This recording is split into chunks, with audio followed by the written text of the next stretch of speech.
Land's End, San Francisco. The Pacific is right there, 60 feet straight down. The ruins sit so close to the edge it makes you a little nervous just looking at them. Concrete foundations, archways leading to nothing, walls that stop halfway up with no explanation. Thousands of tourists walk through here every year, take pictures, and move on. Most of them have no idea what this place was. What it was is this: the largest indoor swimming complex ever built. 7 pools under one glass roof. Space for 10,000 people at a time. Built in 1896 by one man with his own money on the edge of the American continent. It cost him over $1 million. And it caught fire in 1966 while workers were in the middle of tearing it down. That's the kind of ending this place deserved. The man who built it was Adolph Sutro, German immigrant, self-made engineer, former mayor of San Francisco. He made his fortune driving a drainage tunnel through the mountains of Nevada to serve the Comstock silver mines. That project took 9 years and cost nearly $2 million just to build. When it was done, he sold his stake and walked away with enough money to do pretty much whatever he wanted. What he wanted, apparently, was to own San Francisco. He bought land across the city until he held roughly 12% of it. He ran for mayor in 1894 and won, though he was 63 by then and by most accounts had more interest in his building projects than in city government. The project that consumed him was a stretch of cliff on the far western edge of the city. He had owned it for years and he had a very specific idea about what he wanted to put there.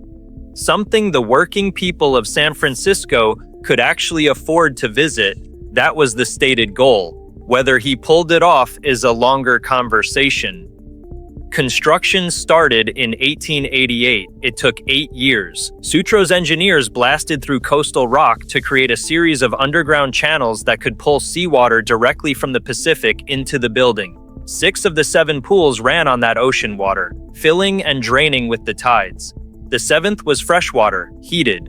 Together they held 1.7 million gallons.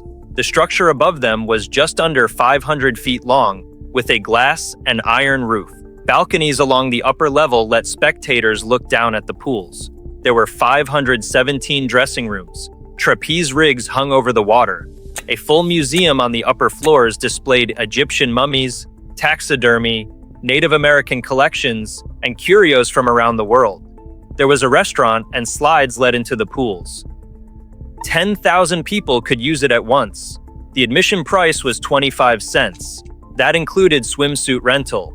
It opened March 14, 1896, and it was unlike anything in the country. Here's the part Sutro hadn't quite worked out. Running the thing cost a fortune. Heating the water alone ran to thousands of dollars a month. The pumping system needed constant attention. The glass roof, which looked spectacular, leaked. The building required an army of staff to operate. 25 cents a head was not going to cover it. It was never going to cover it. Sutro died in 1898. His heirs got the pools, the mummies, the leaking roof, and the monthly heating bill. They did not get a manual for how to make it work. The 50 years that followed were basically a slow negotiation between what the baths could be and what they could afford to be. The family tried everything: lower admission, fewer heated pools, drained pools sitting empty to cut costs. In the 1930s, they put in an ice skating rink, which actually drew good crowds for a while. The museum kept expanding because it cost less to maintain than a pool of water. The restaurant stayed open, but every fix was really just a delay. By the 1950s, most of the pools were gone. One remained. The trapeze equipment had come down years earlier. The museum collections were being quietly sold off or donated. In 1952, a developer named George Whitney took over the property.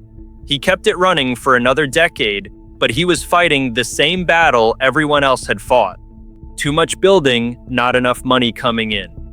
He sold it in 1964 to a development group with plans for a large apartment complex.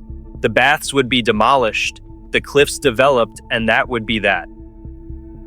Demolition got underway in the summer of 1966. On June 26, 1966, with large sections of the building already stripped out, a fire broke out.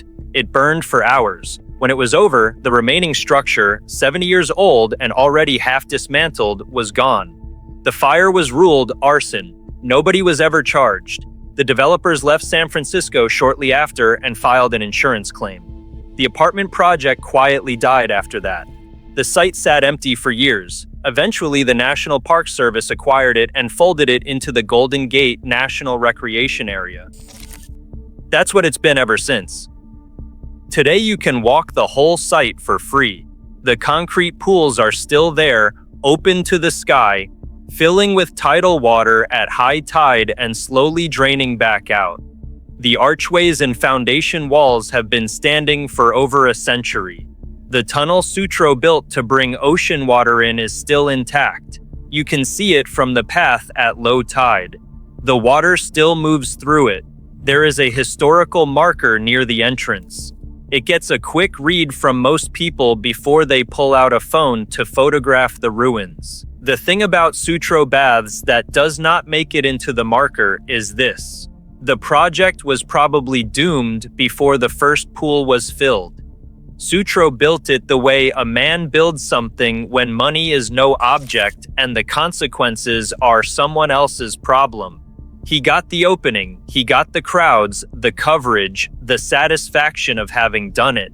Then he died and left 70 years of monthly heating bills to other people. His heirs tried. The operators who came after tried. There was no fixing a building that size, priced for working families, on a coastline where the fog rolls in half the year. The fire was almost a mercy. Land's End draws visitors year-round now. Most of them walk through what is left of the pools. If you have ever been to San Francisco and taken that cliff walk above Baker Beach, you have probably already stood in them. Now you know what you are standing in. Thanks for watching. Don't forget to subscribe for more abandonment documentaries from across America.